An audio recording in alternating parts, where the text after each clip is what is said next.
Hello students. आज हम पढ़ेंगे regression analysis topic of business statistics. उसके अंदर प्रॉपर्टीज ऑफ रिग्रेशन कोफिशिएंट। देखो, हमने अभी तक रिग्रेशन लाइंस पढ़ी, ड्राइंग ऑफ रिग्रेशन लाइंस पढ़ ली।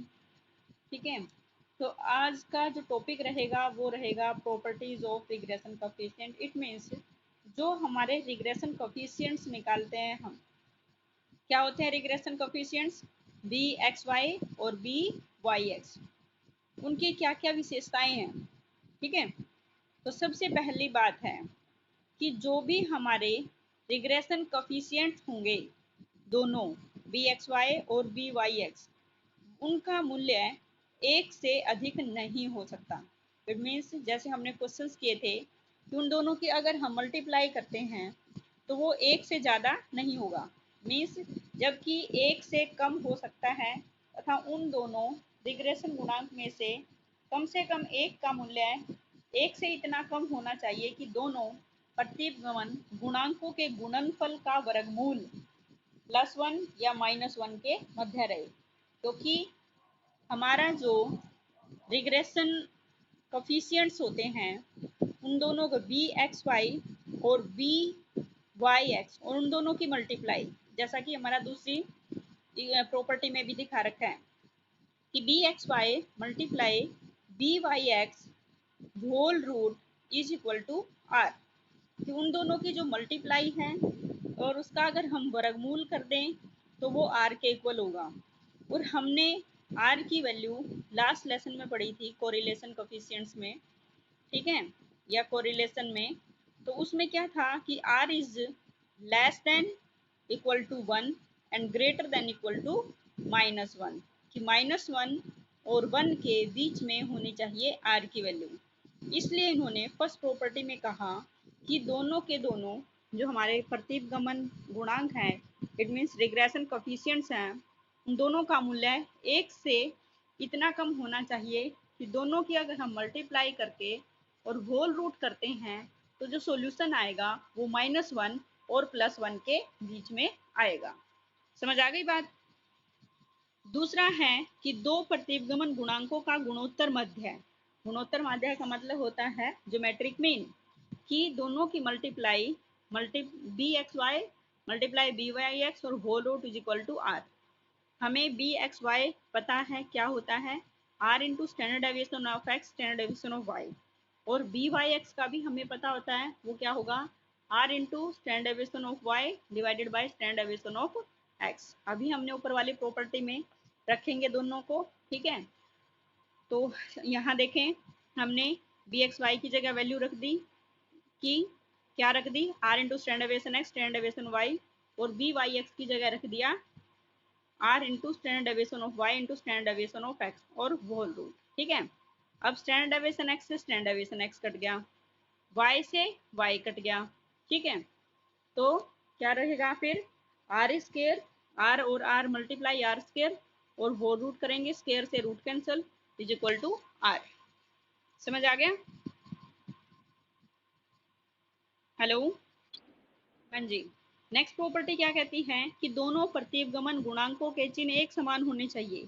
जैसा कि मैंने आप लोगों को कल बताया था कि हमारे जो बी एक्स वाई और बी वाई एक्स, इन दोनों के जो साइंस होंगे दोनों के एक जैसे होंगे। अगर बी एक्स वाई पॉजिटिव है, प्लस साइन है, तो बी वाई एक्स भी प्लस होगा। अगर एक माइनस है तो दूसरा भी माइनस होगा। ठीक है, क्योंकि जब दोनों के साइन एक जैसे होंगे तो इसलिए हमारा कोरिलेशन क्या होगा, कम, जो कोरिलेशन है वो भी उसी साइन में ही आएगा जिस साइन में हमारे ये कोफिशिएंट्स होंगे। ठीक है, तो दोनों प्रतिगमन गुणांकों के चिन्ह एक समान होते हैं, अर्थात बी एक्स वाई के धनात्मक होने पर बी वाई एक्स भी धनात्मक होगा, अगर ऋणात्मक होगा एक तो दूसरा ऋणात्मक होगा। दोनों प्रतिगमन गुणांकों का चिन्ह एक जैसा होता है, इसलिए सहसंबंध गुणांक का मूल्य भी, इट मीन्स सहसंबंध गुणांक मतलब कोरिलेशन, आर का मूल्य भी उसी चिन्ह में होगा। मतलब अगर ये दोनों ही माइनस में है तो आर भी माइनस में आएगा, अगर दोनों ही प्लस में है तो आर भी प्लस में ही आएगा। ठीक है, नेक्स्ट होता है क्योंकि बी एक्स वाई क्या है, हमारा formula R into stand deviation X stand deviation of Y, ठीक है। अतः हम चार मूल्यों में से अगर मान लीजिएगा हमारे पास कोई तीन है तो हम फोर्थ निकाल सकते हैं। ऑब्वियस है ये तो, कि मान लीजिएगा हमने आर निकालना है, हमारे पास बी एक्स वाई है, stand deviation X stand deviation Y है, तो नो प्रॉब्लम, बाकी को एक साइड ले जाओ, आर की वैल्यू आ जाएगी, ठीक है। ऐसे फिर नेक्स्ट आता है नंबर 5 प्रॉपर्टी, कहता है बी एक्स वाई तथा बी वाई एक्स का समांतर माध्य सह संबंध गुणांक के बराबर या उससे बड़ा होता है। मतलब कहने का क्या है कि B x Y plus B Y X divided by 2, समांतर माध्य का मतलब क्या होता है, अर्थमेटिक मीन, और मीन्स दोनों का जोड़ करके 2 से भाग कर देंगे तो अर्थमेटिक मीन होता है।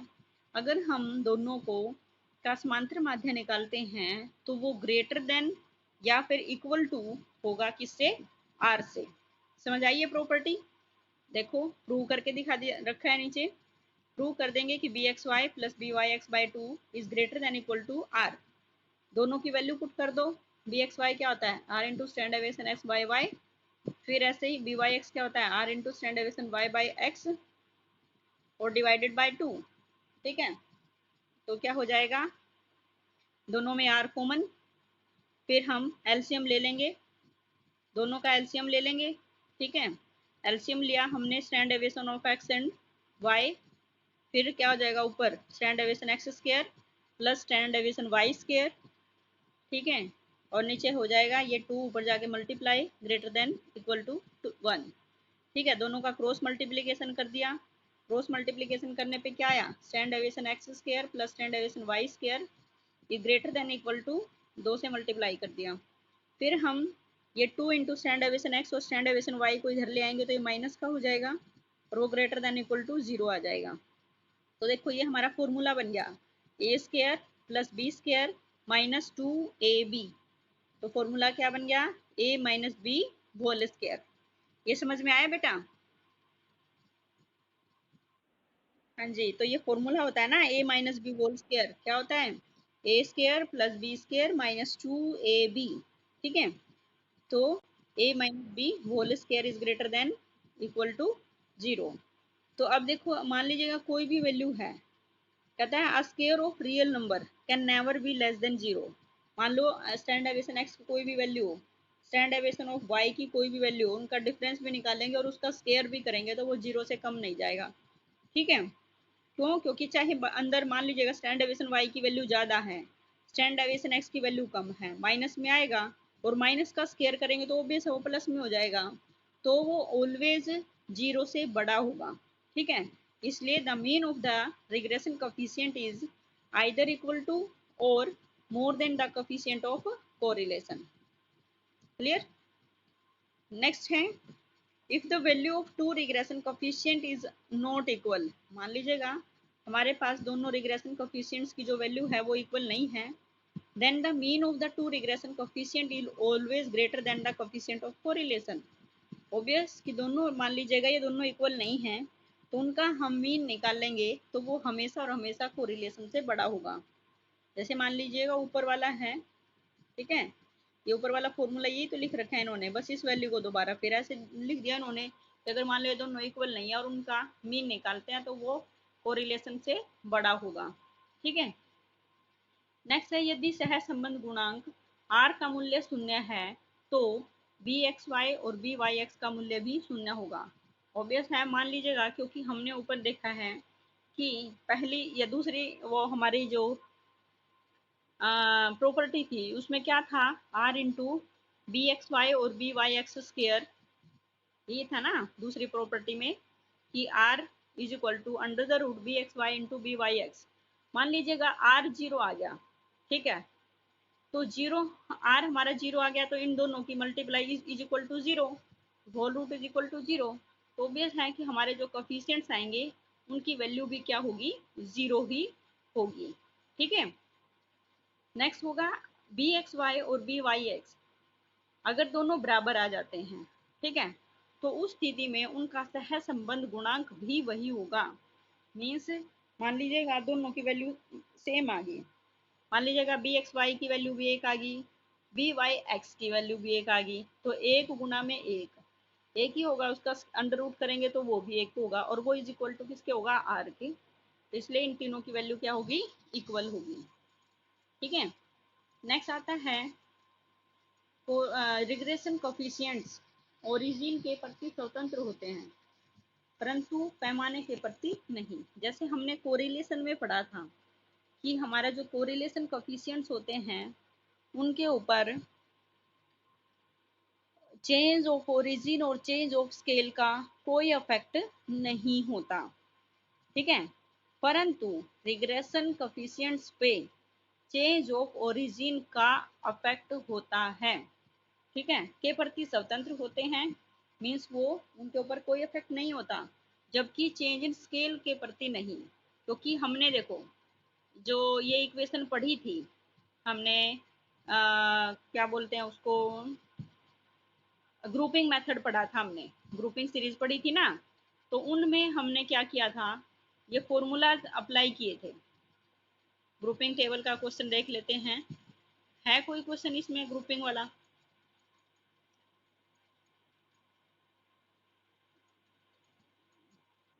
कॉन्टिन्यूस सीरीज में देखो ये इससे ऊपर ही है, ये है हमारा पेज नंबर 23 पे।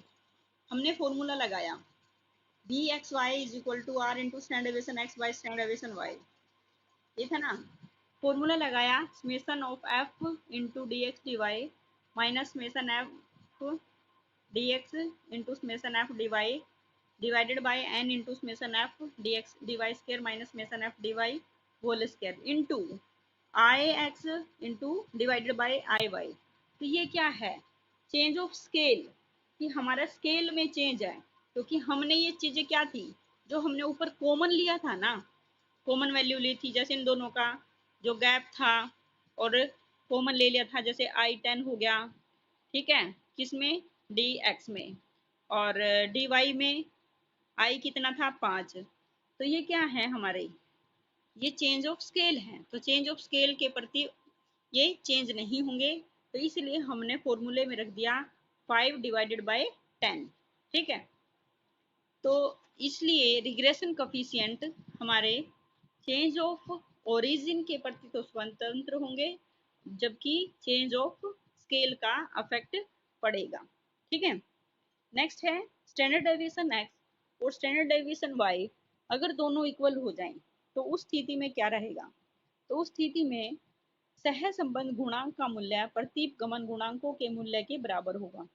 ऑब्वियस स्टैंडर्ड डेविएशन एक्स और स्टैंडर्ड डेविएशन ऑफ वाई अगर इक्वल हो जाता है, क्योंकि हमने फॉर्मूले में हमारा फॉर्मूला क्या है, देखो वही ऊपर वाला फॉर्मूला, फिर वही सेम चेक होगा कि B x y is equal to किसके इक्वल होता है, are into standard deviation x divide by standard deviation Y.